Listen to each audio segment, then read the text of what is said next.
안녕하세요. 이번 시간은 고린도전서입니다. 먼저 고린도전서의 배경을 살펴보겠습니다. 헬라어 성경은 프로스 코린시우스 알파로서 즉 고린도인들에게 보낸 첫 번째 편지입니다.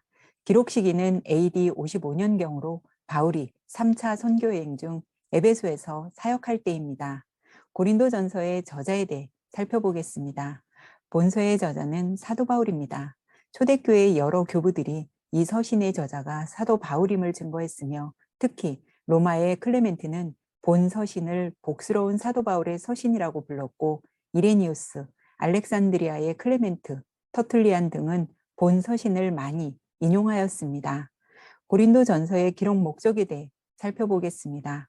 바울은 2차 선교여행을 아시아 에베소에서 사역하기를 원했지만 드로아에서 본 환상으로 마게도냐로 넘어갑니다.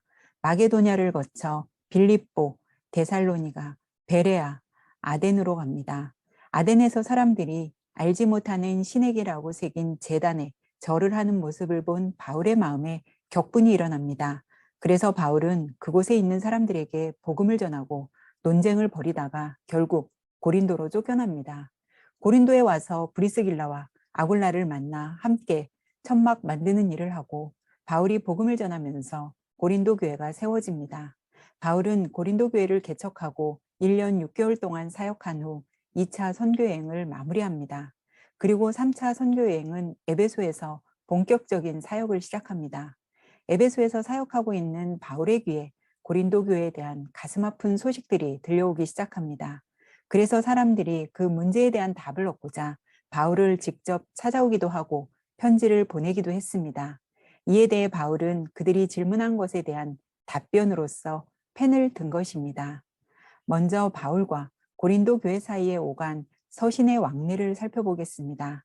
신약 성경에는 고린도 전서와 후서 두 편으로 되어 있지만 실상은 몇 차례 더 서신이 왕래되었습니다. 학자들은 최소 4번 이상의 편지가 전해진 것으로 봅니다. 바울이 고린도 전서를 쓰기 전에 첫 번째 편지가 먼저 전달이 됐고 그 후에 두 번째로 쓴 것이 고린도 전서입니다. 고린도 전서 편지를 전달한 사람은 디모데이며 디모데가 바울의 편지를 고린도 교회에서 대독했지만 이들이 회개는커녕 오히려 바울이 직접 오지 않은 것에 대해 분개했습니다. 이번에는 에베소에 있던 바울이 직접 고린도로 넘어갔지만 여전히 사람들은 변화되지 않았습니다. 그래서 바울은 혹독하게 다시 세 번째 편지를 쓰게 됩니다. 이것을 소위 눈물로 쓴 편지라고 하며 이것을 전달한 사람은 디도입니다.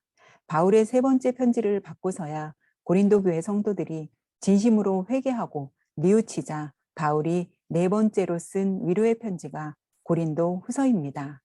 그렇다면 고린도 교회 안에 어떤 문제들이 발생했던 것일까요? 먼저 고린도가 어떤 도시였는지 알아보겠습니다. 고린도는 대표적인 항구 도시이며 세계적인 무역 중심지이다 보니 재정도 넉넉해서 대체로 생활들이 부유했습니다. 그렇지만 빈부격차가 심해 여전히 가난한 사람들, 노예들도 많았습니다. 아프로디테 신전에는 1000명의 신전 창기가 있었으며 고린도 교회 성도들은 복음을 받아들인 후에도 신전 창기들과의 음란한 관계를 아무렇지 않게 자행하고 있었습니다. 고린도 지역은 우상 숭배가 극심했고 방탕했으며 매우 음란한 도시여서 이들을 가리켜 코린티아 조마이, 즉 고린도 사람처럼 행동하다라고 말할 정도였습니다. 그럼 고린도 교회 안에 발생한 문제가 무엇인지 보겠습니다.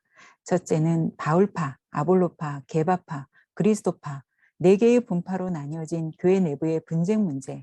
두 번째는 아버지의 아내, 즉 계모를 데리고 사는 아들의 음행과 교회 안의 법정 소송에 대한 문제.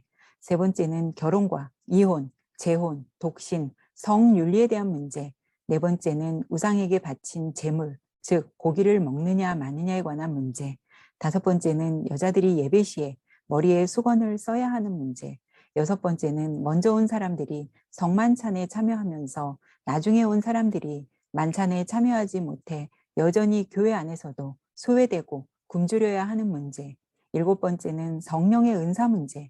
여덟 번째는 예수의 부활을 부인하는 자들의 문제 등 여러 가지 문제들이 산적해 있었습니다. 고린도전서의 구성을 살펴보겠습니다. 고린도전서는 네 부분으로 나눌 수 있습니다.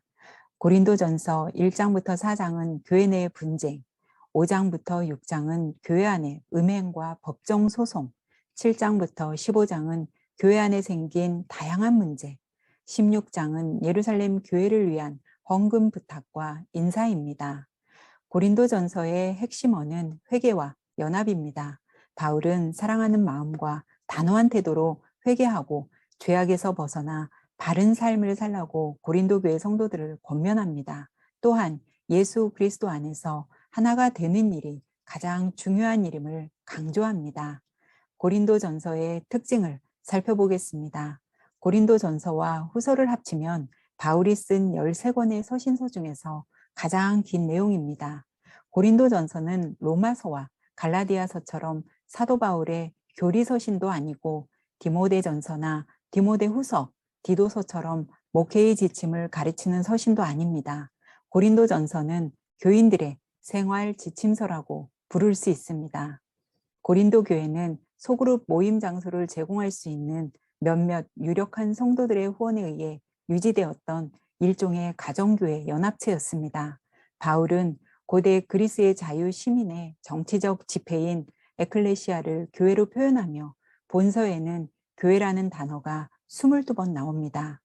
고린도 교회는 경쟁과 자기 과시의 문화에 깊이 빠져있는 사회를 떠받치고 있었습니다. 고린도 전서와 후서에는 신학자와 목회자로서의 바울의 모습뿐 아니라 인간 바울의 모습이 잘 드러난 서신서라고 볼 수 있습니다.